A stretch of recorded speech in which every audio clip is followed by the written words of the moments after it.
noite, que alegria! Os nossos encontros de todas as terças-feiras aqui no Max Esporte. Torço para a semana passar rápido, bem rapidinho, para que a gente se reúna para levar informação, descontração, debate, tudo isso para você do nosso programa. Que bom mesmo que você esteja com a gente. Lembrando sempre o nosso apoio de Costa Azul Supermercados. É bom ter você aqui.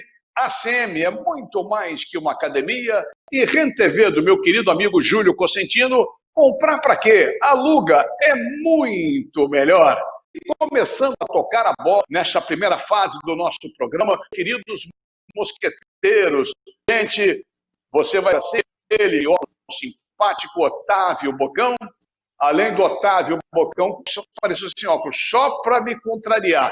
O nosso Otávio Bocão, Sérgio Américo, Carlos Borges e Marcelo Figueiredo de óculos. Eu troquei óculos de um com o outro, tudo certo. Programa hoje recheado, muitas atrações. No segundo e terceiro blocos, vamos falar de futebol feminino com Amanda Stock, que é gerente de futebol do Fluminense Futebol Clube. Com a gente também, meu querido amigo, competentérrimo, ex-árbitro atuante, um cara realmente muito legal do bem, esclarecendo os problemas do final de semana, que teve muita falação, meu querido Daniel Pomeroy, e os meus mosqueteiros participando, com Jaime Luiz, com Marcos Bigu Mendes, com Maíra de Assis, Paulo Bizarro, Paulo César Oliveira, programa imperdível. Aliás, como toda terça-feira, um programa imperdível para tentar levar para você realmente muita informação, muita coisa boa. Falando em informação, não ser diferente, a programa de hoje com o nosso querido Jaime Luiz, com o futebol português,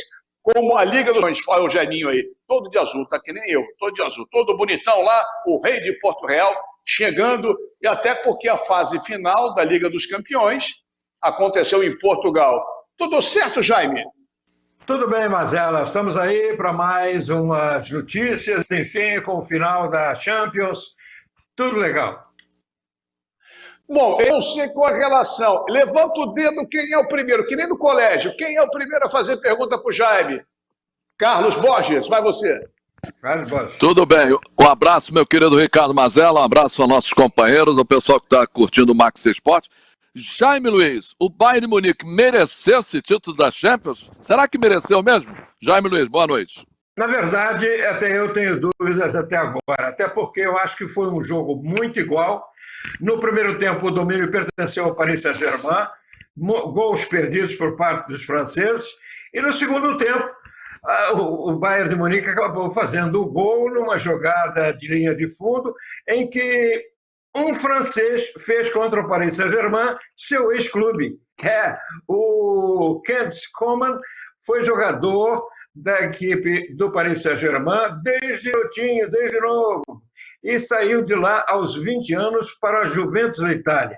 Ele não aprovou, depois de algum tempo, acabou ingressando no Bayern de Munique e brilhou no domingo num jogo realmente muito... A sexta taça é dos alemães e, curiosamente, o Neymar deixou a desejar mais uma vez, ele que mudaram a posição dele, botaram ele mais para frente. O meio-campo não fazia chegar a bola e o Neymar sofreu com isso. Ele deu 57 toques na bola, sofreu 6 faltas, chutou 4 vezes, né, e driblou também 4 vezes. Mas futebol é isso mesmo. O Bayern, mais organizado, acabou ficando com a taça. Parabéns ao Sevilha, parabéns aos espanhóis, sexta taça da Europa. Um treinador, um velho conhecido do futebol português, já que o Lopetegui foi treinador do Futebol Clube do Porto em 2018. É isso aí, gente. Bom, olha só, é a famosa lei do ex, né? A lei do ex, o cara quando jogou no time acaba fazendo gol, não tem jeito. Agora, aquele lateralzinho do Bayern é ruim pra caramba, meu, lateral do Paris Saint-Germain, direito, número 4, sim. Ele perde pro Igor Julião no Fluminense, cara, muito ruim, cara, ele é muito ruim. Quem é o segundo? Quem é o segundo a perguntar aí, vai? É você, Bocão? O segundo então, é o Bocão. Bom, eu tô aqui.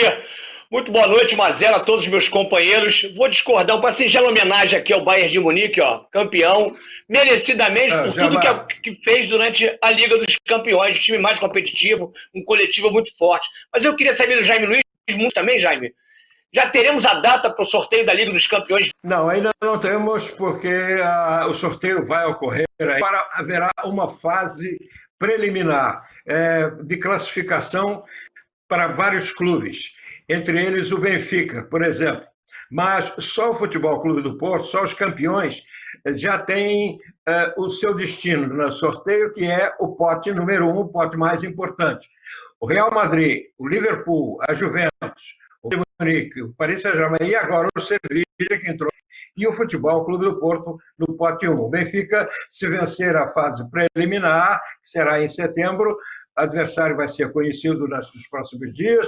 O Benfica, então, vai para o pote 2, que é importante também na hora do sorteio. A final será em Istambul, onde teria que acontecer, ou deveria ter acontecido, esta prova que não aconteceu pelo problema da pandemia. Foi transferido para Portugal. Portanto, teremos em Istambul e no próximo ano. Semana que vem, certamente, a UEFA vai dizer como será ou como não será. Tá certo. O Jaime está elétrico hoje. Sinto o Jaime, ou Jaime, como diria Sérgio Américo, elétrico. Hoje o Jaime está realmente impossível. Aqui é o terceiro, Marcelão ou Serjão? É o Sérgio. É o Sérgio. Vai lá. Tá legal. Sérgio Américo! Então vamos nessa, que é bom a beça, diria o saudoso meu pai Sérgio Moraes. Uma boa noite especial para você ligado na TV Max, no Max Esporte, aos meus companheiros e ao amigo Jaime Luiz. Ô Jaime, minha pergunta é sobre o atacante uruguaio Edinson Cavani. O Benfica desistiu de contratar esse jogador, Jaime? Prazer em rever um amigo, um abraço, boa noite. O Benfica fez uma proposta, ou seja, uma contraproposta, já que havia feito uma que não aceitou. O Benfica propõe-se a pagar 30 milhões de euros em 3 anos, né? 10 milhões por ano, e dá 240 milhões de reais. Sem imposto, hein? Sem imposto. Mas lá de casa, dá carro, tem um monte de mordomias, além dos prêmios. O Cavani exigiu mais de 20 milhões e queria que fossem depositados na França. O Benfica disse que não podia, de forma nenhuma, fugir ao imposto e ficou por aí. O Benfica diz que por ele está encerrado. Se o Cavani voltar atrás, muito bem, será ouvido. Você está acompanhando o Max Esporte, primeiro quadro com Jaime Luiz e o panorama principalmente do futebol português. Como é o nome do cara, o brasileiro? Diego Costa, não Dário Costa, Diego Costa. Diego Costa, perdão. Você está emocionado hoje, Portugal, né? Sinto que você está emocionado hoje. Você está demais. Tá Marcelão, bom. E você? Faz a sua pergunta, Marcelo Figueiredo. Boa noite, meu querido amigo. Boa noite, Mazela. Um grande abraço a todos aqui na TV Max, aos nossos companheiros aqui, ao Bocão, ao Serginho, ao Borges. Ô, Jaime, prazer mais uma vez estar conversando com você. E a gente sabe, né? Repórter sempre tem uma última notícia. Então, nos abasteça com informação, Jaime, por favor. Marcelo, um grande abraço. O Messi fica ou não fica no Barcelona é assunto que não foi resolvido.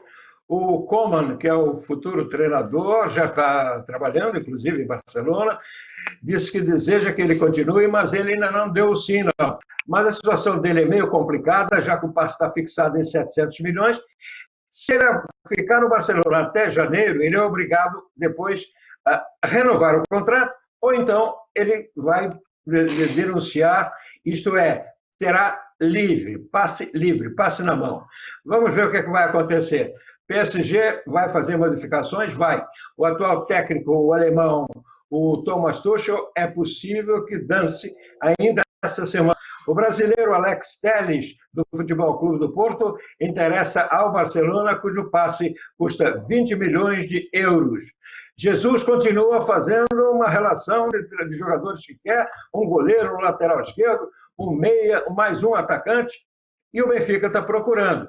Fala-se agora novamente em Gerson e Bruno Henrique, e até no goleiro Diego do Flamengo. Eu vou contar aqui uma história que se passou com um jogador brasileiro de seleção brasileira, que estava no Barcelona e agora pertence ao Juventus, é o Arthur. O que aconteceu com o Arthur? O Arthur, em Barcelona, andou lá à noite passeando com amigos e tal, tomando umas e outras.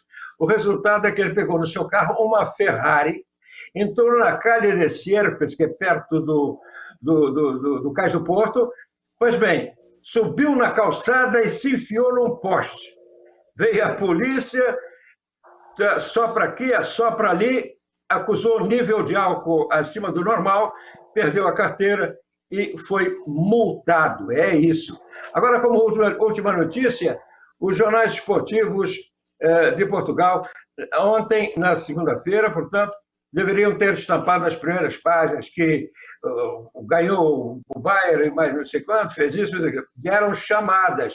E por quê? Porque aconteceu algo de sensacional no desporto português. Um piloto português de motovelocidade, da categoria mais alta das motos, foi o vencedor do Grande Prêmio de Viena. Esse piloto está merecendo todas as manias, enfim, todos os apoios, enfim, todos os parabéns muito justos pelo feito ocorrido, já que Portugal, dia 11 de novembro, em Portimão, realiza a última prova de motos em face da pandemia. Tá certo, então. Depois do Jaime Luiz, hora e vez dos amantes da bola laranja. Chegando o meu querido amigo Marcos Bigo Mendes e o basquetebol. Amigos do basquete, fãs da bola laranja aqui do Max Esportes, boa noite. Vamos dar sequência aos 7 princípios de um ataque eficiente e equilibrado criados por Phil Jackson e Tex Winter. O 5º princípio fala de que o ataque deve dar um bom posicionamento no rebote ofensivo e um bom posicionamento no equilíbrio defensivo. Como os jogadores no triângulo se movimentam de acordo com a posição da bola, quando existe um arremesso, normalmente eles estão em bom posicionamento de rebote ofensivo, 1 ou 2 jogadores, geralmente é assim. E também, no equilíbrio defensivo, geralmente tem 1 ou 2 jogadores na cabeça do garrafão ou na linha de 3 pontos. Dennis Rodman costumava dizer que ele melhorou muito o rebote ofensivo dele, porque ele estava sempre em boa posição dentro do garrafão, com marcação individual, o que facilitava o rebote ofensivo dele. Então, treinadores, criem sistemas ofensivos, mas não esqueçam de criar também situações onde os seus jogadores possam participar da tabela ofensiva e ter um bom equilíbrio defensivo. A tabela ofensiva é o primeiro passo para prevenir contra o contra-ataque, tá bom? Então fica a dica, nos veremos semana que vem, na próxima terça-feira, aqui no Max Esportes. Um abraço, boa noite. Valeu, Biguzinho. Continuamos nas quadras, saindo do basquete para o voleibol com a princesa do programa, a nossa Maíra de Assis. Olá, Mazelo, olá a todos do Max Esporte. Os campeonatos estaduais de vôlei devem ser o grande teste para a volta das competições pelo país. A Federação Paulista, uma das mais importantes do circuito nacional, já se posicionou. O estadual da divisão adulta começa em setembro. E as categorias Sub-19 e Sub-21 iniciam em outubro. Mas vale lembrar que um protocolo rígido de saúde precisará ser seguido. Os jogos acontecerão somente nas cidades que se encontrarem na fase amarela do estado de São Paulo. Será feita uma triagem médica das equipes e os primeiros treinos serão individuais. Se tudo correr bem, eles evoluem para os coletivos. O distanciamento social deverá ser seguido dentro e fora de quadra. E a equipe técnica precisará se espalhar pelo ginásio para respeitar a distância de segurança. O uso de máscaras é obrigatório, exceto para jogadores e árbitros durante as partidas. Os equipamentos serão de uso individual e as áreas coletivas, como os vestiários, devem ser evitadas. E familiares dos integrantes das equipes também deverão seguir a mesma rotina de cuidados e atenção aos possíveis sintomas da Covid-19. Vale lembrar que não haverá público durante os jogos. Para manter a bola no alto, o vôlei vai precisar de mãos limpas e uma disciplina tática rígida contra o coronavírus, Mazela. Então é isso, por hoje é só e até a próxima com mais vôlei. Tchau! Valeu, Maíra querida! Semana que vem mais voleibol com a gente aqui no Max Esporte. Vamos de e-games, o esporte que mais cresce, mais tem investimento no mundo. É games. Rapidinho a resposta de cada um. Qual será a camisa do Paulo Bizarro para hoje, o marido da Ilana? Você, Carlos Borges. Robin, companheiro de Batman. Você, Sérgio Américo. Não vou sacanear o Paulo, não. Ele vai de Thor com o seu martelo mágico. Você, sem martelo com martelo, Marcelo. Scooby-Doo. Scooby-Doo, Salsicha. Fala você. Agora eu me preocupo. Otávio Bocão. Fala, Otávio Bocão. Mulher Maravilha. Meu Deus do céu. Paulinho, você vai falar? Esquece a sacanagem desses caras. Final da CBLOL, Liga Brasileira de Free Fire, FIFA 20 até Atari. Jogamos muito Atari, como todos nós, que tudo velho, jogamos Atari. Impressionante. Fala, Paulinho. Olá! E temos clássico na grande final do CBLOL, segundo split, que acontece no dia 5 de setembro. E NTZ, que venceu a equipe da Kabum, e a Pen Game, que enfrentou a Prodigy num jogo maluco e venceu por 3-2, vão se enfrentar novamente. Que venha um jogão!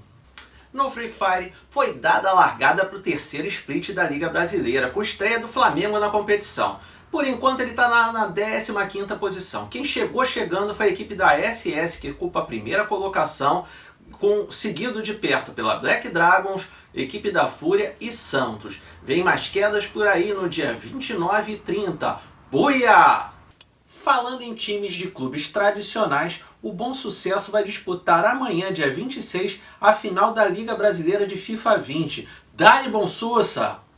Hoje na história dos games eu vou falar sobre a Atari, empresa fundada em 72, mas com seu grande sucesso, a Atari 2600, feito em 78. O console fez sucesso até o início dos anos 90, com milhares de jogos produzidos por empresas como Sega, Coleco, Activision e Nintendo. Ela perde um pouquinho de espaço nos anos 90, quando ela consegue lançar o seu Jinx, que não consegue competir com o Game Boy, e o Jaguar de 64 bits, que não ganha e perde feio para o Nintendo 64 e para o PlayStation. Mas a empresa continua fazendo sucesso até hoje, vendida para Infogrames em 2001, com a série Civilization e vários outros jogos. Esse joystick é sensacional e eu vou jogar um pouquinho aqui que ninguém é de ferro. Tchau! E do Paulinho para outro Paulinho. Saímos do E-Games, vamos para a Bélgica. Acho que não está nem na Bélgica, ele está em algum lugar da Europa. Meu querido amigo Paulo César Oliveira.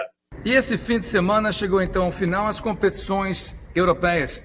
2 resultados que talvez não fossem tão claros, mas que, na minha opinião, eram previsíveis. Na Liga Europa, vitória incontestável daquele que é o especialista em ganhar competições europeias, o Sevilha.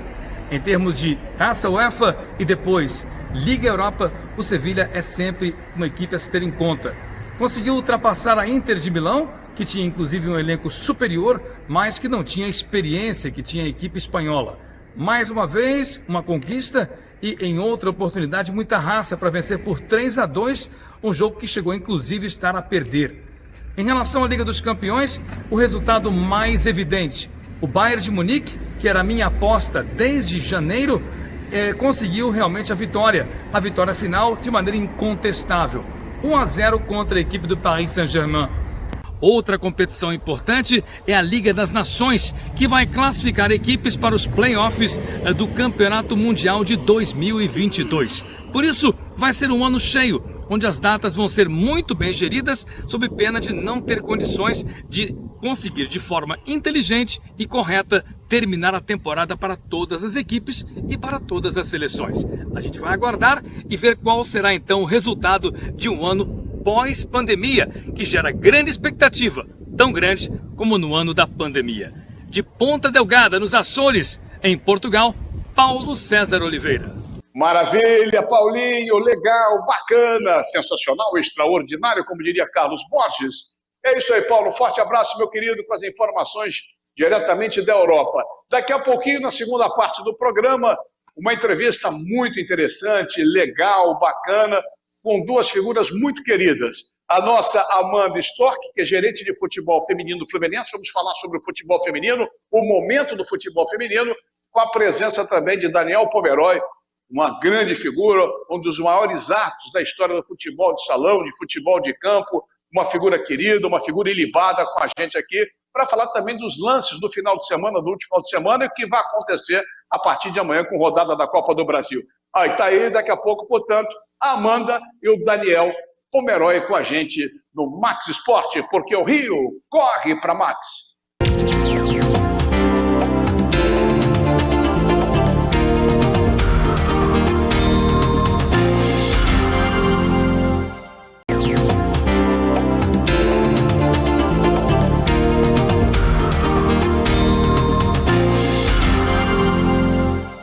Muito bem, de volta aqui com o Max Esporte, segundo bloco, depois do primeiro bem movimentado, bem agitado, estamos de volta agora para conversarmos com os nossos convidados. Lembrando sempre o oferecimento de Costa Azul Supermercados, é bom ter você aqui, ACM é muito mais que uma academia e RenTV do meu querido amigo Júlio Cosentino, comprar para quê? Aluga, é muito melhor. E já no segundo bloco, sem perder tempo com os meus mosqueteiros, Otávio Bocão, Sérgio Américo, o grande Marcelo Figueiredo e o tão grande também Carlos Borges, nosso Ursão do Brau. Os nossos convidados pintando, aparecendo na tela. Está aí a nossa Amanda Storck, responsável direto pelo sucesso do futebol feminino do Fluminense, vai falar de um modo geral do futebol do Brasil. E o nosso grande Daniel Pomeroy, nosso querido amigo Daniel Pomeroy, para participar também do papo com a Amanda, mas também depois a gente entrar com mais detalhes nos problemas acontecidos no último final de semana do Campeonato Brasileiro e o que vai acontecer no meio de semana. No final do bloco eu dizia jogos de amanhã, mas daqui a pouquinho, 9h30 da noite, é 9h30 ou 9 horas o Fluminense? Agora não sei direito. 21h30. 21h30, Fluminense Figueiredo, Copa do Brasil, Maracanã daqui a pouquinho. O Fluminense tem que vencer por 2 gols de diferença, porque perdeu o primeiro jogo para o Figueirense lá em Santa Catarina por 1-0, e no intervalo, alguns engraçadinhos aqui no programa, para vocês terem, eu entrego logo, no intervalo falaram, vai dar Figueirense, vamos cobrar semana que vem. E quem falou isso está fora do programa da semana que vem. Muito obrigado, até logo. Olha aqui, tá bom. Não precisa apagar a luz não, Marcelo, fica aí, não precisa apagar a luz não, tá variando, não precisa apagar a luz não. Vai dar empate, vai dar Figueirense não, vai dar empate. Aí dá Figueirense. Muito obrigado. Até a semana que vem, Marcelo. Olha aqui, ó. Vamos falar de futebol feminino? É um esporte que eu não consigo entender. Tivemos a melhor do mundo por muitos anos e o esporte não cresce. O esporte que teve muita audiência em televisão, o Brasil chegou em várias finais, chegou em vários campeonatos e Olimpíadas importantes e tem sempre um problema. Para discutir o futebol feminino com a gente hoje, eu trouxe a Amanda Storck, como eu havia dito, gerente de futebol do Fluminense, para conversar com a gente, para você que está acompanhando o Max Esporte ter uma noção como é que o momento do futebol. Amanda, muito obrigado pela sua presença aqui no nosso Max Esporte. E eu queria que você desse realmente um panorama em relação ao futebol feminino na conversa com os meus mosqueteiros e com o Daniel. Boa noite, um abraço, obrigado pelo carinho. E qual é o momento hoje do futebol feminino? Boa noite. Primeiro é um prazer estar aqui conversando um pouquinho com vocês, uma equipe aí de peso. O futebol feminino, em 2019, ele começou a obrigatoriedade aqui no Brasil. Na verdade, foi uma determinação que veio da FIFA e Conmebol e, por sua vez, CBF. Eu já vinha esse movimento de fortalecimento do futebol feminino já há alguns anos, e aqui no Brasil deu-se essa abertura de portões, digamos assim, em 2019, com a obrigatoriedade para os clubes de Série A. Então, a gente está vivendo um momento de consolidação desse produto, o futebol feminino. A gente não pode esquecer que durante 40 anos o futebol feminino foi proibido no Brasil. Então, enquanto a gente tem um produto chamado futebol, o futebol masculino, que ele já está sendo pensado, desenvolvido há muitos anos, esse produto aqui, ele ficou proibido durante um tempo e teve seus altos e baixos. Então, agora sim, a gente entra num momento de consolidação desse produto, digamos assim, o futebol feminino. Tá certo, então. Vocês viram a sutileza da Amanda com a gente? Uma equipe de peso chamou todo mundo de gordo aqui, viu? Impressionante. Brincadeira, Amanda, brincadeira. Só para descontrair. Marcelo Figueiredo, engraçadinho, faz a sua pergunta, faz. do que a Amanda não está errada, né? Amanda, legal ter você aqui com a gente. Essa obrigatoriedade, né, que você até citou por parte da CBF desde a temporada passada, você representa o Fluminense, mas falando de uma forma geral do futebol feminino, pelo que você conversa com outros clubes, tudo isso. Essa obrigatoriedade foi vista pelos clubes de uma forma negativa? Olha, alguns clubes aqui no Brasil, eles já vinham desenvolvendo futebol feminino mesmo antes da obrigatoriedade, que é o caso do Corinthians, é o caso do Santos e é o caso do próprio Flamengo aqui no Rio, em parceria com a Marinha. Alguns clubes deixaram para entrar só no final de 2018, já para cumprir a obrigatoriedade só em 2019, muito pela minha visão por questões econômicas também. A gente não pode deixar de entender o momento econômico que vivem a maioria dos clubes aqui no Brasil. Então, alguns dirigentes, sim, viram e até falaram, foi bem polêmico na época, alguns dirigentes vieram a público para falar que era absurdo, a obrigatoriedade. Outros clubes, como foi o caso do Fluminense, abraçou a causa e pensou, vamos fazer da melhor forma, mesmo com a limitação financeira. Do Marcelo, eu rolo a bola para você, Sérgio Américo. Valeu, Amanda. Muito bom ter você aqui com a gente no Max Esporte da TV Max. E a minha pergunta é sobre o desenvolvimento do futebol feminino aqui no Brasil, porque parece que esse carro não pega, apesar da gente torcer muito. Sabemos, por exemplo, que o futebol feminino nos Estados Unidos é um sucesso absoluto há muitos anos. A seleção norte-americana de futebol feminino já ganhou muitos títulos. Na tua avaliação, que trabalha nisso, o que do modelo de gestão do futebol feminino norte-americano tem que servir de inspiração para o desenvolvimento do futebol feminino aqui no Brasil, Amanda? Não só o americano, mas o australiano também, em alguns países da Europa, é esse desenvolvimento do futebol feminino nas escolas e nas universidades. Os Estados Unidos é muito forte no seu futebol feminino universitário. Tem muita menina que sai daqui para estudar e jogar futebol lá. Ele tem esse desenvolvimento e é uma coisa que a gente está já finalmente começando a pensar aqui no Brasil, e eu acho que a vinda da Pia para assumir a seleção feminina brasileira foi extremamente positiva, que é a gente finalmente pensar na base feminina, porque não se forma atleta do dia para a noite, não se forma Martas, Cristianes e Formigas de um dia para a noite. Se você não tiver um trabalho de base, esse futebol feminino nunca vai dar certo, porque como que você vai procurar atletas adultas, formar um time adulto do nada se você não investiu na formação dessas meninas? Então, finalmente, a gente está conseguindo ter esse olhar aqui no Brasil e isso é extremamente positivo.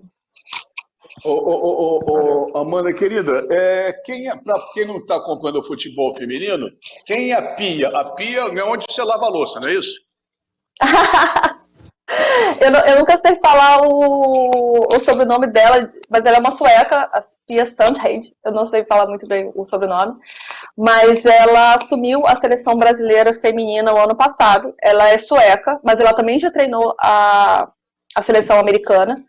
E é uma mulher que sabe muito de futebol feminino e tem fortalecido muito não só o desenvolvimento da base, mas também essa redescoberta do futebol feminino brasileiro.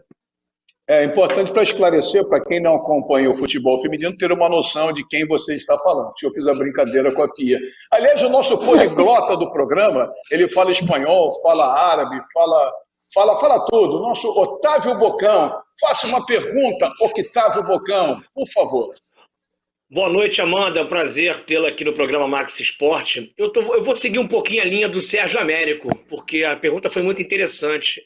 Eu tenho algumas reticências em relação a alguns companheiros de jornalismo esportivo em relação ao Neymar, né, sobre o que o Neymar faz fora de campo. Mas a gente, muito tempo, não vamos ter jogadores com repertório, com fundamentos, com improviso, criatividade, acredito eu, depois, né, que o Neymar parar de jogar. Essa é a minha percepção. Nós não teremos mais umas Martas, você acabou de responder de uma outra forma. E esse modelo de jogo da Pia, esse conceito de modelo de jogo, ele é interessante ou é um pouco mais voltado para o futebol europeu? Já que nós temos aqui material humano para que essas jogadoras sejam mais habilidosas, criativas, improvisem. O que você pode dizer sobre isso? Então, na verdade, a gente tem muitas Martas e Cristianes e Formigas por aí. Elas estão nas comunidades, nas escolas, então a gente precisa encontrar essas meninas, e é isso que as bases dos clubes têm feito, desde mais forte desde 2019, e desenvolver essa menina, porque alguns fundamentos, tomada de decisão, isso tudo vem sendo construído desde a base, principalmente da primeira infância. Algumas meninas chegam para jogar futebol com 15 anos, ela já perdeu todo aquele desenvolvimento. O Neymar ele começou muito cedo, provavelmente no futsal e na base do Santos. Então, ele teve, aliado ao talento dele, essa possibilidade de maturação no futebol. Que isso não acontecia no futebol feminino, e é uma realidade que a gente está começando a mudar. Nós estamos acompanhando aqui no nosso Max Esporte, a nossa Amanda Storck, que é gerente de futebol feminino do Fluminense, está dando uma aula para a gente. Eu tenho certeza que você em casa está gostando, está aprendendo e também sabendo qual é o momento que o futebol feminino está atravessando, com as explicações da nossa querida Amanda. Não é isso, Borges? Mas o primeiro eu vou falar que eu tô zangado com ela, que me chamou de gordo, né? Me chamou de peso, chamou de gordo. A primeira coisa, eu já tô zangado com ela. Mas eu vou fazer uma pergunta importante. Quais são os prós e o contra, por exemplo, o Flamengo tem uma parceria com a Marinha, e o Fluminense faz um trabalho apenas dele, pessoal, com o clube. Quais são os prós e contras? Você ter uma parceria e você fazer uma base dentro do próprio clube. Vou me redimir, mas assim, quem não ficou mais pesado nessa quarentena, não sei, né? Todo mundo, eu acho. Mas acho que vai depender muito do momento do clube. Eu acho que o clube tem que entender, e foi uma coisa que o Fluminense entendeu, eu acredito que esse tem também sido raciocínio no Flamengo. O Fluminense, ele sabe fazer futebol masculino. O futebol feminino, ele é diferente, ele tem que ser tratado diferente. Anatomicamente, fisiologicamente, ele tem suas diferenças. O Fluminense entendeu que ele não sabia de futebol feminino, e a gente foi no mercado atrás de profissionais que soubessem. O Flamengo conseguiu uma parceria. De uma certa forma, economicamente, algumas parcerias são mais viáveis. No caso da Marinha, a Marinha custeia todo o futebol feminino, e o Flamengo entra com algumas coisas. É uma parceria mais antiga também. Alguns clubes têm parceria com prefeituras. É o caso do Palmeiras, que tinha parceria com a prefeitura de Valinhos, etc. Acho que vai depender muito do momento do clube e da parceria que se encontra, porque também, se a parceria for ruim, depois contra o nome do clube. Isso é muito delicado também. Tá vendo? Explica. Convenceu o gordinho, convenceu o gordo. Não, mas convencer. Pelo menos ela se redimiu e disse que na pandemia todo mundo tá gordo. É a visão perfeita, né? Ela tem visão, ela sabe, ela entende. Mais ou menos. Olha só, deixa eu botar o Daniel Pomeroy primeiro, dando boa noite para o meu querido amigo Daniel Pomeroy, com a gente aqui no Max Esporte. É um prazer enorme tê-lo com a gente, Dani. E vamos falar mais sobre arbitragem no outro bloco e tal, mas esse segundo bloco, dentro do Max Esporte, a gente quer ajudar a entender, e, se possível, a partir daí, dar uma força, divulgar, aparecer, porque as pessoas estão vendo e falam, poxa, eu vou ver futebol feminino, vou fazer. Essa é a ideia do programa, contribuir, colaborar para o crescimento, para a divulgação do futebol feminino. Uma pergunta sua, meu querido Daniel Pomeroy, para a nossa Amanda Storck. Boa noite, Mazela, boa noite a todos os companheiros do programa. Amanda, eu sempre fui muito favorável ao futebol feminino. Eu acompanho o futebol feminino há quase 40 anos, desde a época que o radar do futebol de praia, com Eurico Lira, começou a fazer a difusão desse desporto. E sempre também, aliado à evolução do futebol feminino, colaborei na evolução da arbitragem feminina. E fico muito satisfeito em ver o apoio que os clubes estão dando, devido às normativas da FIFA, com o futebol feminino, e também a evolução da arbitragem feminina. O meu maior orgulho, a minha maior satisfação foi ver a decisão da Recopa da UEFA ano passado ser dirigida por uma árbitra francesa, a Stéphane Frappart, na final da Liga dos Campeões, com o vencedor da Liga Europa. Como você vê também, como uma militante do futebol feminino, a arbitragem feminina no momento atual? A gente está vendo cada vez mais árbitras e, onde você estava falando, eu estava lembrando da professora Simone Xavier, que para mim é uma referência aqui no Rio, e que tem formado muitas mulheres. Assim, a gente tem sempre conversado, sempre que tem alguma oportunidade de fazer um amistoso ou um campeonato amador, eu sempre chamo a Simone e as alunas dela para que a gente possa desenvolver essa arbitragem feminina e a gente ter cada vez mais mulheres, mas não só mulheres apitando futebol feminino, mulheres apitando jogos masculinos também. Na verdade, a gente está vivendo um momento de redescoberta dessa mulher no esporte. Ontem no final da Champions, a gente viu a Kathleen Kruger, que é do Bayern, que é toda poderosa do Bayern, lá uma mulher no meio de todo mundo. E isso tem que chegar aqui no Brasil também. Saber que as mulheres elas estão se preparando para assumir quaisquer cargos que elas queiram. E não só futebol feminino. A mulher tem que trabalhar só com futebol feminino. Ela só é permitido chegar até ali. Não, ela é permitida chegar em qualquer lugar, desde que ela esteja preparada, assim como o homem, para isso. Essa é a resposta mais inteligente e mais correta, Marcelo. Não importa o sexo, a orientação sexual, nada disso. Importa a sua capacidade, o seu preparo, se você está apto para desenvolver, se você estudou, se você tem experiência. Essa condição, se você é masculino, feminino, o gênero não importa, se você é preparado para exercer e tem que ganhar, né? Porque a mulher tem que ganhar menos que o homem, de jeito nenhum. Se ela tiver condições e capacidade, ou ele, tem que ser igual ao salário. Muito bem colocado por você, viu, Amanda? Muito legal, muito legal. Fala, Marcelo, caminhamos para o final do segundo bloco, mas pode falar. E você está acendendo e apagando. Você parece um vagalume, Marcelo. Você está um vagalume. Pois é. Aí, tem jogador que acende e apaga, mas é aproveitar quando acende, né? Aí, até em cima disso que você falou, e o Mazzello também completou, queria te fazer uma pergunta bem direta. O que atravanca mais o futebol feminino no Brasil? A questão financeira ou o preconceito? Porque o Brasil é, sim, um país preconceituoso e machista. Uma coisa que eu sempre falo nas minhas participações é que essa questão do preconceito ela tem mudado muito, principalmente em relação até aos pais dos atletas. Eu vejo as meninas do meu time principal, as histórias, algumas têm 30, 20 e poucos anos, jogavam escondido, apanhavam porque queriam jogar.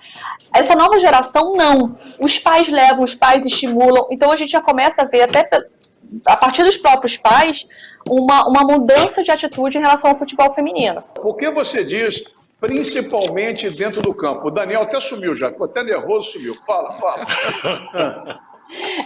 Dentro do campo, o que eu falo, principalmente toda menina que joga bola já ouviu alguém de fora gritando, já como homem.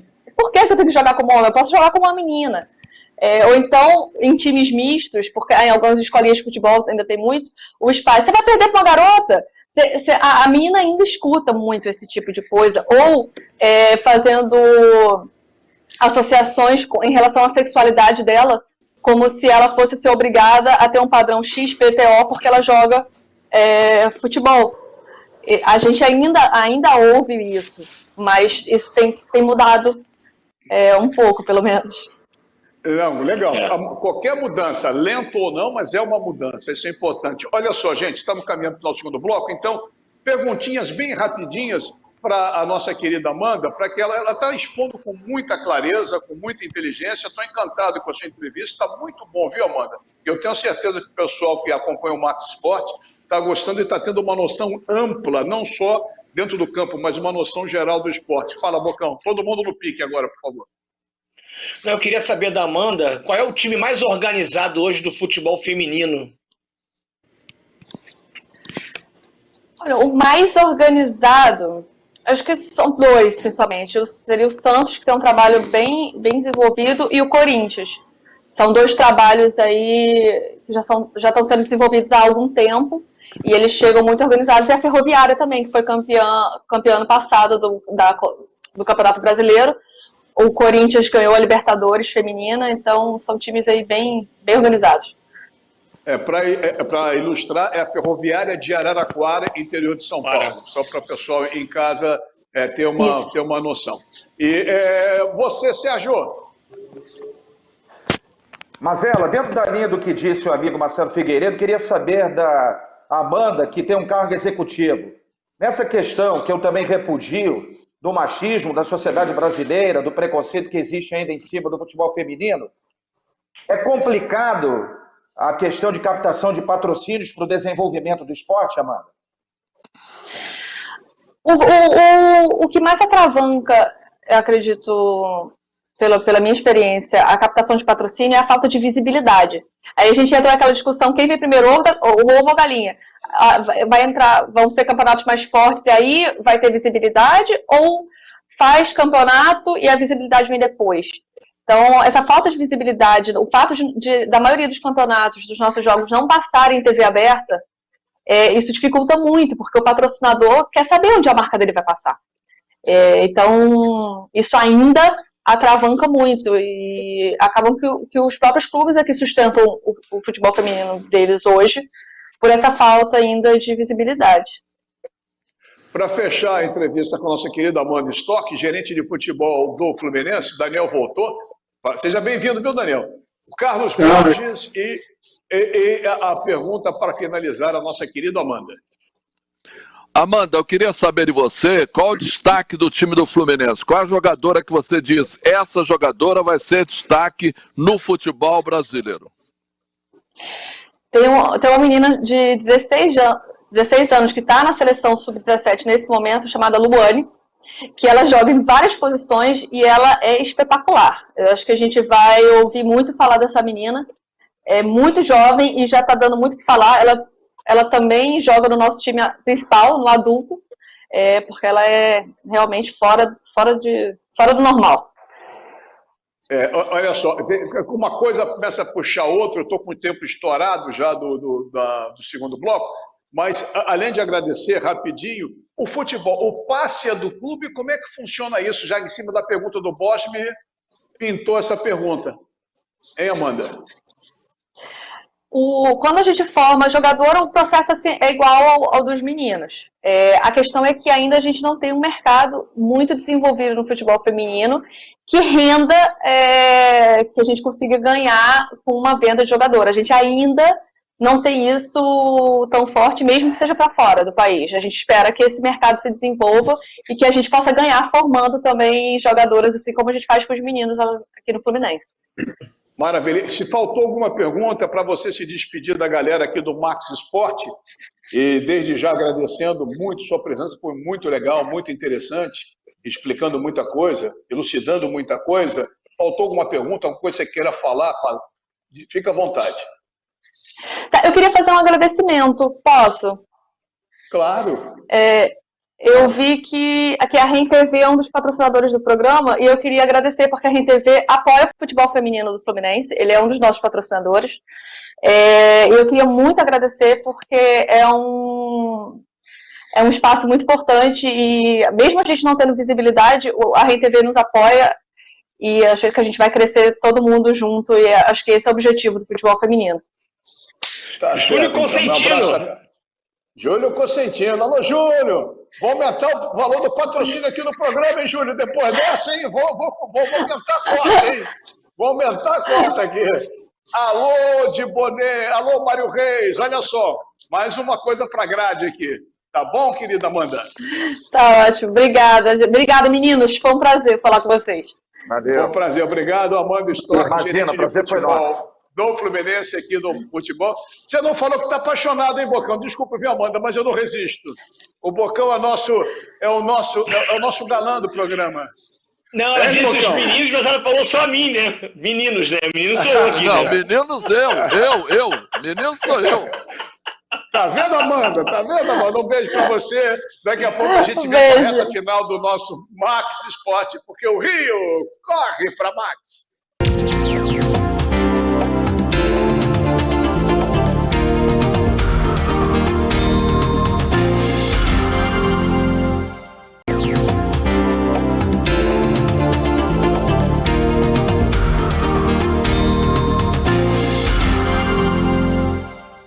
Muito bem, e a reta final do nosso Max Esporte dessa terça-feira, os nossos encontros. Passa rápido, tem que passar rápido para a gente se ver toda terça-feira.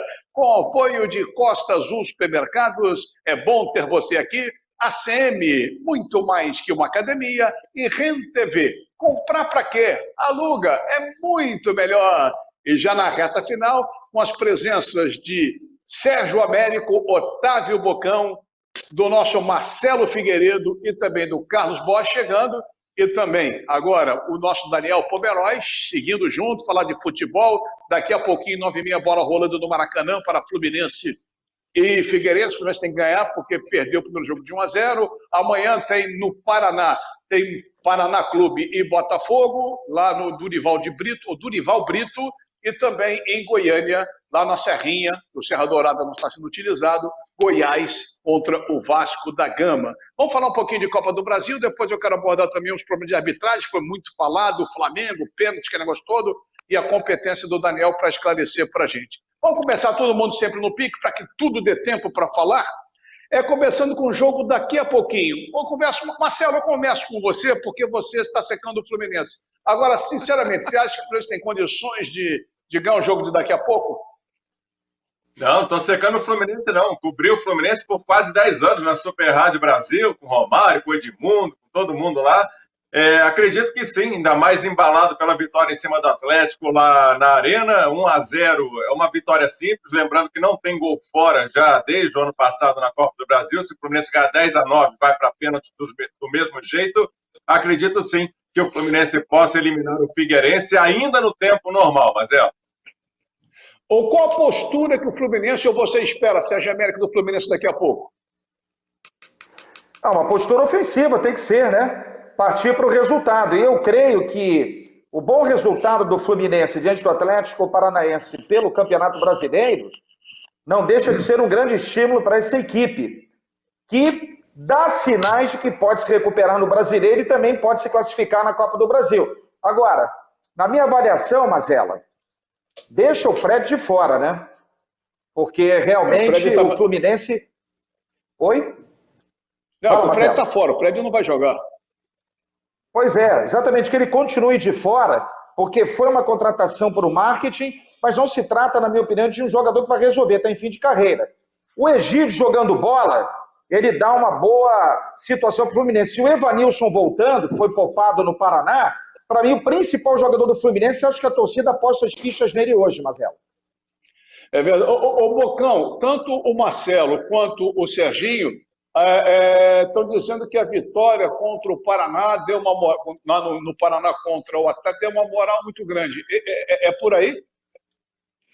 Sem dúvida nenhuma. Aliás, os três clubes, né, que vêm de boa campanha aqui no Campeonato Brasileiro têm obrigação de passar por essas equipes. Eu acho que o Fluminense tem grandes condições, e vou seguir também o raciocínio do Marcelo Figueiredo, que eu acho que o Fluminense ele se classifica no tempo normal. Tem um time motivado, fez um jogo muito bom, razoavelmente bom, contra o Atlético Paranaense, e principalmente a motivação tem que ser maior. Porque se eu fosse presidente de clube, o campeonato mais importante seria a Copa do Brasil.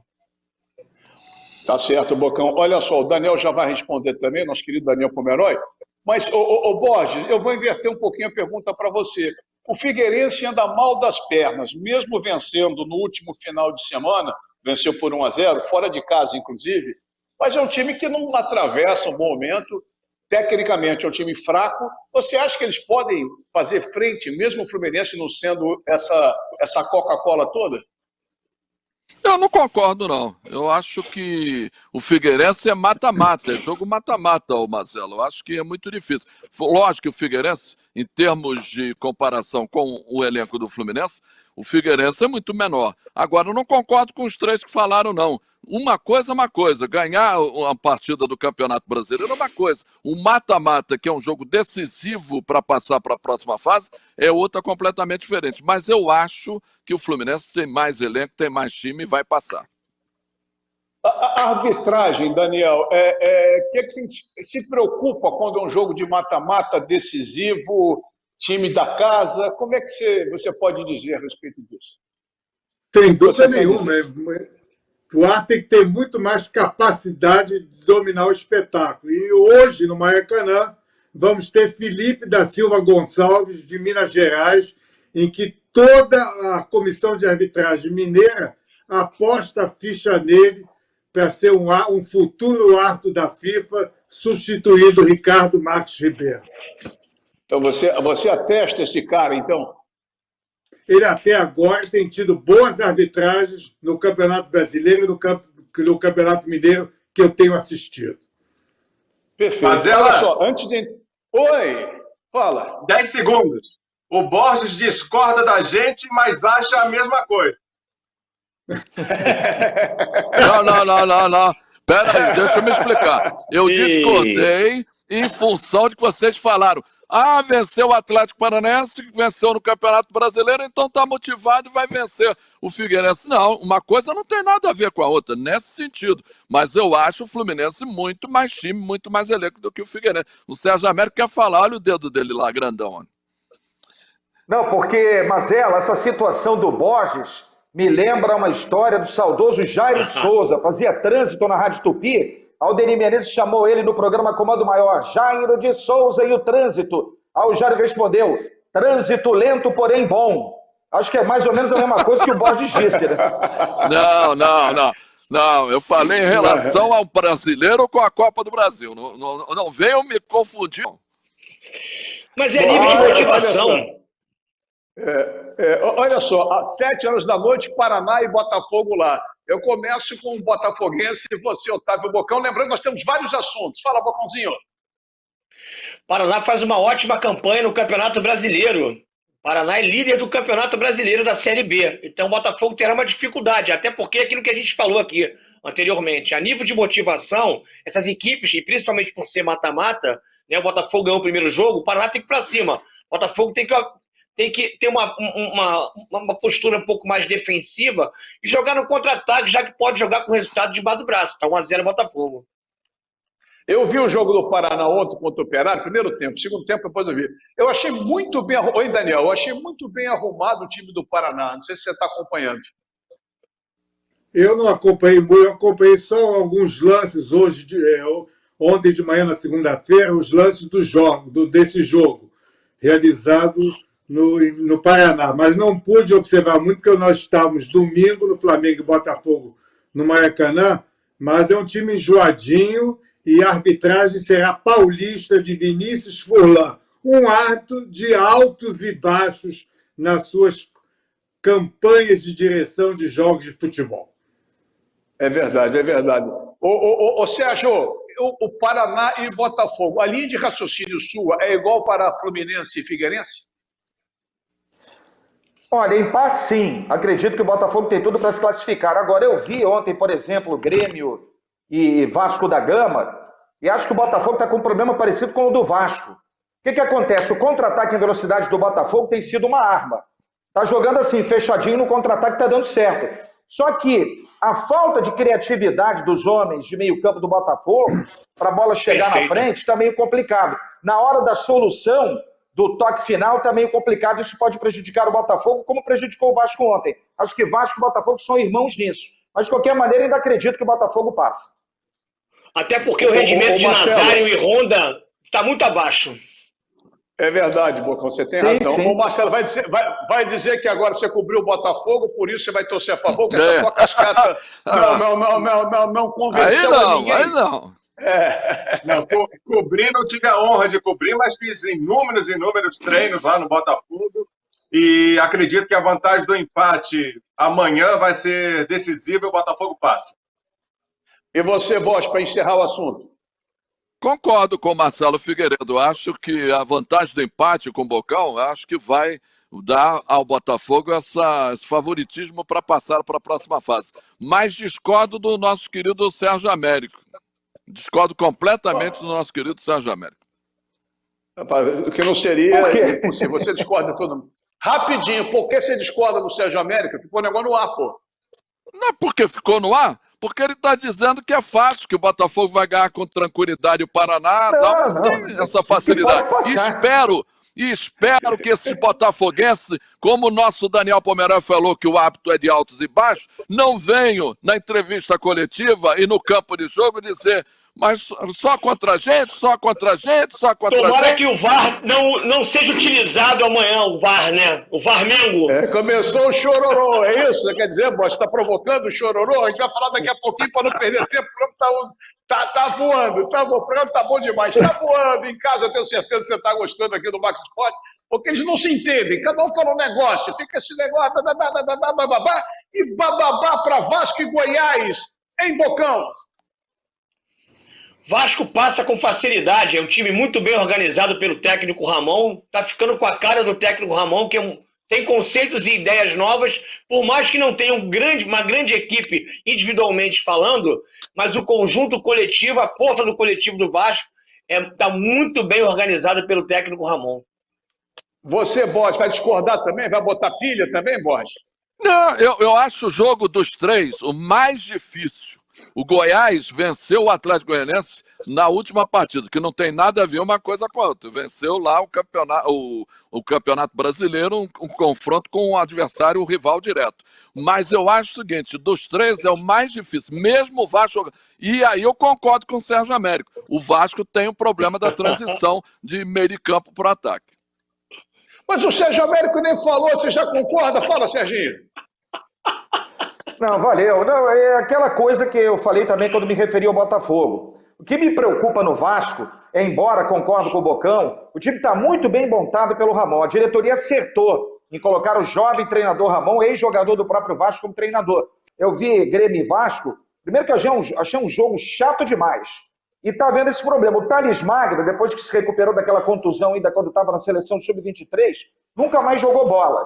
É a promessa que ainda não vingou. O meio de campo tem problemas sérios para a bola chegar no Cano. O Cano eu já vi que é aquele atacante que se você der uma brecha ele faz gol. Agora, vocês devem ter reparado, tem sérias dificuldades de conduzir uma bola. Então tem que fazer jogada para ele. Se jogar uma bola para o Cano, ele não faz 3 embaixadas não, tem dificuldade. Então, isso pode prejudicar o Vasco, mas mesmo assim ainda acredito na classificação do Vasco.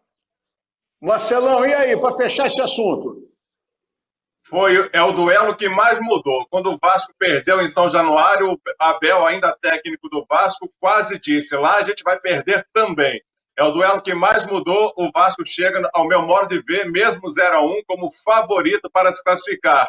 E 10 segundos, o Bocão está com memória ruim, Bocão. Botafogo e Caxias, na primeira fase da Copa do Brasil, lá no Centenário. O que você está reclamando de arbitragem, Bocão?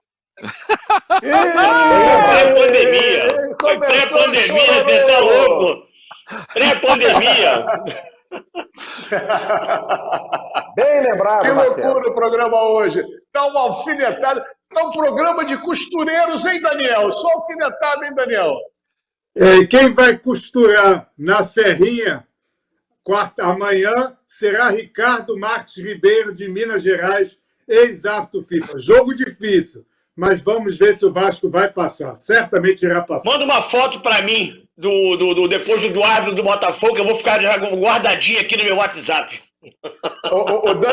Daniel, você é xará do nosso Daniel Vanderlei. E Daniel Pomeroy. Olha só, qual é desse hábito, Ricardo? Às vezes ele faz um bom jogo, ele era FIFA, eu não sei definir esse cara.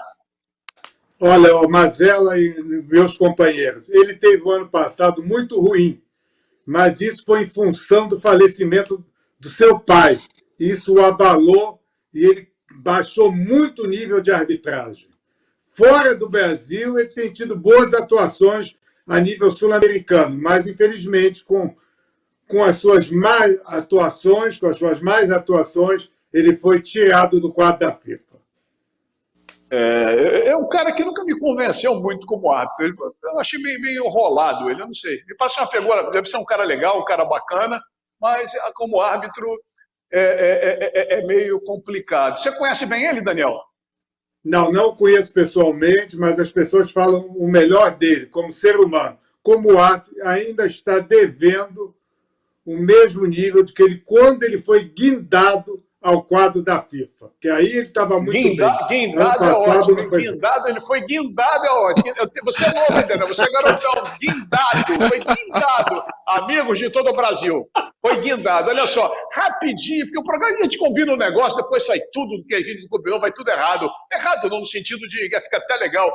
Para você, Daniel, quem passa dos 3 cariocas? Rapidinho. Todos os 3. Serginho!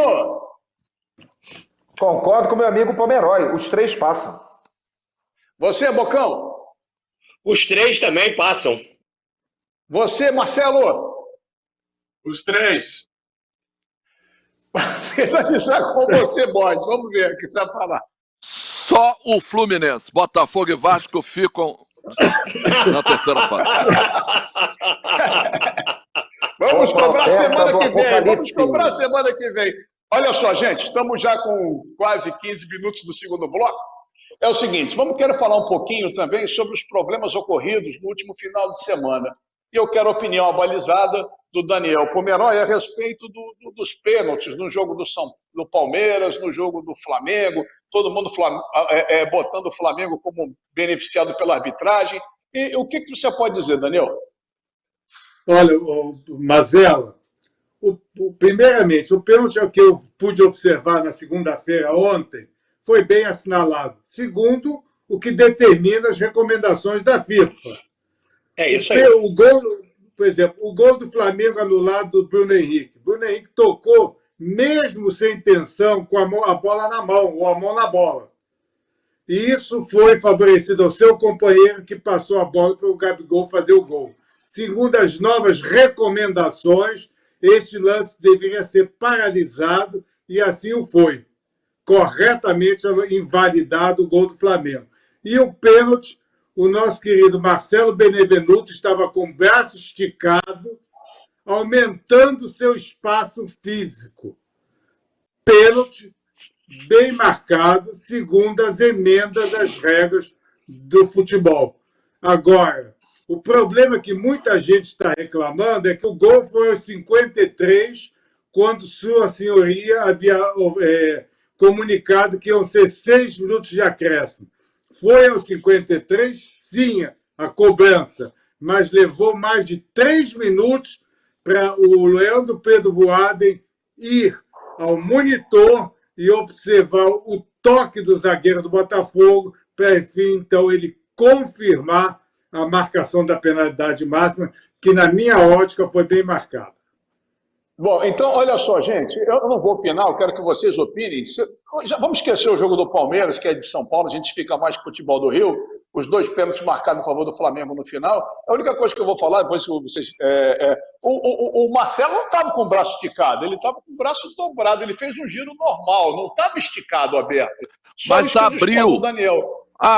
abriu o campo de marcação, ele abre a asa. A mesma coisa aconteceu no jogo Fluminense Internacional, que deram pênalti a favor do Fluminense. Eu até comentei com o Daniel numa das lives que eu fiz, eu falei, o cara subiu lá em cima, num bolo de monte de jogador, e subiu com o braço. E a bola toca no braço do zagueiro do Internacional. Mas ele me disse a mesma coisa, porque ele abriu o espaço, né? O espaço dele de marcação. Não sei se o Daniel concorda. O gol do Fluminense contra o Internacional, o gol do Nenê, que deu a vitória, foi mais ou menos uma situação parecida, né? Bom, exatamente que o Rafael Claus marcou a penalidade máxima. Olha só, vocês, já que o Borges já deu opinião, eu quero que vocês 3 entrem para poder finalizar praticamente o programa com a opinião a respeito disso. O Flamengo foi beneficiado, foi pênalti, não foi pênalti? O que vocês têm a dizer? Ô, Mazella, deixa eu então também entrar nessa conversa dizendo o seguinte. Ponto 1. O que disse o Pomeroy a gente tem que respeitar pela experiência que ele tem e isenção, que é o principal. E eu concordo plenamente com o Pomeroy. Todo mundo sabe que eu sou Flamengo, mas vou repetir aqui todo o programa. Quando eu estou trabalhando, eu sou profissional de imprensa, não sou torcedor do Flamengo. E sempre critiquei muito diretorias do Flamengo quando fazem lambança. Tudo bem, então, está correta a explicação do Pomeroy. Agora, em relação ao torcedor do Botafogo, por exemplo, estou me referindo ao torcedor. Infelizmente, tem esse ranço do torcedor do Botafogo em relação ao Flamengo e à arbitragem. O que eu tenho a dizer para esse torcedor, que eu respeito, cobri com amor e carinho o Botafogo 14 anos. Agora, pelo amor de Deus, gente, cobrem da diretoria do Botafogo gestão, salário em dia para os jogadores, estrutura de trabalho, cobrem tudo isso, que o Botafogo tem uma grande gestão e ganhe títulos. E parem com essa situação neurótica e psicótica de tudo que acontece com o Flamengo tem que ser roubalheira de arbitragem. Cara, torça, mas torça com consciência. Só isso que eu tenho a dizer. O resto eu assino o que o Pomeroy falou. Mas é sempre contra vocês. Mas é sempre contra vocês o tempo todo. Eu acho até que o Pomeroy tem razão, claro que é regra. Vocês a não, gente eu não sou da diretoria do Flamengo. Vocês eu não sou flamenguistas. Eu não sou da diretoria do Flamengo. Não, vocês do Flamengo. Não, vocês aqui flamenguistas. eu não sou flamenguista não, Bocão. Se você é Botafogo, eu te respeito. Aqui eu não sou flamenguista não. Eu sou profissional, sou Botafogo. Mas é sempre Flamengo. Bem. Não tem porquê. Na realidade, o futebol hoje ele é refém da International Board, que faz as regras, né? E a FIFA acata. Porque eu acho uma regra de pelada. Peraí, é uma regra de pelada, de bater tudo que bate na mão é pênalti. O cara vai dar um carrinho, não tem como dar um carrinho na linha de fundo sem... Não, já explicou, eu sei que ele já explicou. Agora, por que o VAR, Daniel Pomeroy, não foi pedir no pênalti contra o Fortaleza lá no Bruno Nazário? Por que o árbitro não foi lá também no VAR pedir a observação sobre o pênalti em cima do Bruno Nazário? Eu não entendo isso. Também errou o árbitro naquela ocasião, Marielson Alves da Silva da Bahia, que foi pênalti claríssimo a favor do Botafogo. Como errou também o Flávio Rodrigues de Souza no jogo Botafogo e Atlético Mineiro, que o primeiro lance houve uma infração do zagueiro do Atlético Mineiro, para depois a bola bater na mão do jogador do Botafogo, seguir para o companheiro seu fazer um gol. Errou a arbitragem na quarta-feira duplamente. Por que o Mateuzinho não foi expulso naquela entrada, que o VAR não foi lá naquela entrada em cima da perna do jogador? Vamos lá, vai começar a fazer. Por que foi anulado o gol do Fluminense contra o Atlético? Jogada legal do Digão, pô, aí o cara, o Zé Mané. Geral, não é só no Flamengo, não, Marcelo. Vai fazer geral. Marcelo, fecha o teoria de conspiração do Flamengo, a pessoa tem que procurar um psiquiatra, cara. Pelo amor de Deus, você é chato. Eu acho, Marcelo, que... Olha a provocação, às vezes. O Flamengo foi campeão da Libertadores pela arbitragem, campeão brasileiro por causa da arbitragem. Pô, cara, para com isso, é neurose, cara. Pô, vai bater palma pro teu time, então, vai pra arquibancada, xinga o árbitro, cara. Pelo amor de Deus, cara. Você vai ficar nojento, cara. Pelo amor de Deus, não manda fazer time. Aí botou um monte de perna de pau e a arbitragem favorece o Flamengo. Cara. Mas vocês foram favorecidos a vida inteira. Vocês foram favorecidos a vida inteira. Marcelo Figueiredo. Tá bom. Marcelo Figueiredo. Decisão do Campeonato Brasileiro, o Márcio Rezende de Freitas já errou no gol do Túlio. Isso acontece, cara. Uma vez no só. Campeonato de 89, o Maurício empurrou. Peraí. Vocês têm 14 títulos mais ou menos aí, desconfiáveis. Chegou. Marcelo!